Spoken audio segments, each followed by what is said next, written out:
Gracias a Carlos por sus palabras alentadoras de seguir la actividad y de seguir la lucha contra esta sociedad que efectivamente se expresa hoy como nunca en ese país que pues algunos a lo mejor pensábamos que ni existía. Pero la gravedad que lo ves con la caída también de la cárcel, esos derrumbes, eso que parece también la cárcel una especie de pequeño conato de eso que ha pasado en Haití. También agradecerle a Paco su trabajo por hacer posible que se continúe, no se empiece, se continúe aquí la lucha por la memoria y significar que se está vendiendo ahí un libro que yo quisiera, para los que estemos más interesados en conocer todavía un poco más la historia de las prisiones y la represión franquista, es que marca un antes y un después, marca un antes que es el fusilamiento de Julián Grimao en 1963 y marca la aparición del Tribunal de Orden Público como sustituto de los tribunales militares por los cuales todos pasaban y se podían ir a Carabanchel, normalmente. Luego también quiero adherirme a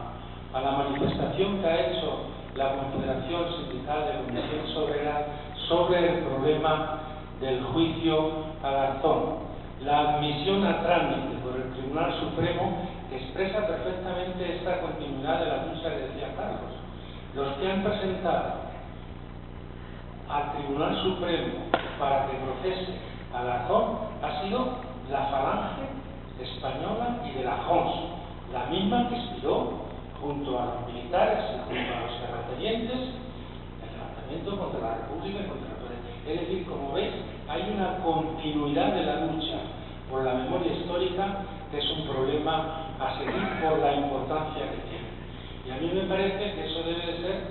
un elemento que todos los que luchamos por esto y hemos luchado por otras cosas y seguimos luchando por esto y por otras cosas, debemos ver en este problema de la Falange y la JOS que lucha contra el juez Garzón, que lo único que se atrevió como uno de los pocos jueces que se ha atrevido a hacer una investigación contra el franquismo, pues tiene continuidad. Es decir, parece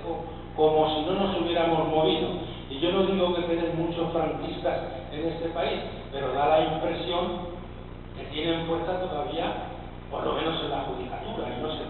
en otros sitios más, para paralizar un proceso de democratización real que necesita la sociedad española. Y eso es lo que necesita. Por eso hay que seguir. Y yo creo que ya estamos hablando del problema de toda la memoria histórica, que a lo mejor tendríamos que pensar bien en una iniciativa que ha salido hace no sé cuántos días en Madrid, que quizá sepa mejor que yo los compañeros, de hacer un borrador o un proyecto de ley alternativo al del 27 de diciembre de 2007, con el objeto de que todas estas fuerzas sociales y políticas, especialmente sociales, se incorporen a una iniciativa popular que tenía que recoger 500.000 firmas para dar un cambio a una situación que en apariencia aparece un poco paralizada o estancada, y que ciertamente pues no está ni estancada ni tan paralizada, porque hace unos días sale la noticia de que el Ministerio de Defensa quiere, perdonar la expresión, descargar a Franco de todos los caballos en los que está subido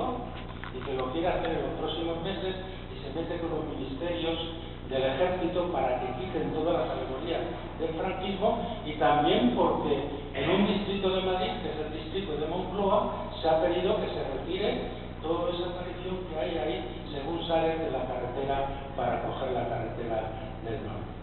Entonces yo creo que eso habría que verlo con el objeto de impulsar, porque es una batalla muy larga, es una batalla de transformación, es una batalla de que la democracia se imponga frente a todos los residuos fascistas que hay en este país.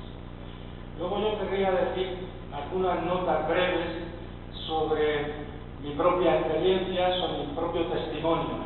que es el mío, y que ante el panel ese que hay en la cárcel de Carabanchel, que no significa nada más que una pequeña cosa porque no se ha investigado hasta fondo el problema de la prisión de Carabanchel, pues yo querría decir algunas cosas con el objeto de que intentemos aclararnos. Yo quiero decir que quien construyeron la cárcel, ya se ha dicho, lo ha dicho bien Paco, lo ha dicho también Julián, es a partir de esos años, y que soldados derrotados del ejército republicano, presos políticos, desafectos a la dictadura, fueron los que trabajaron. Santa Rita es un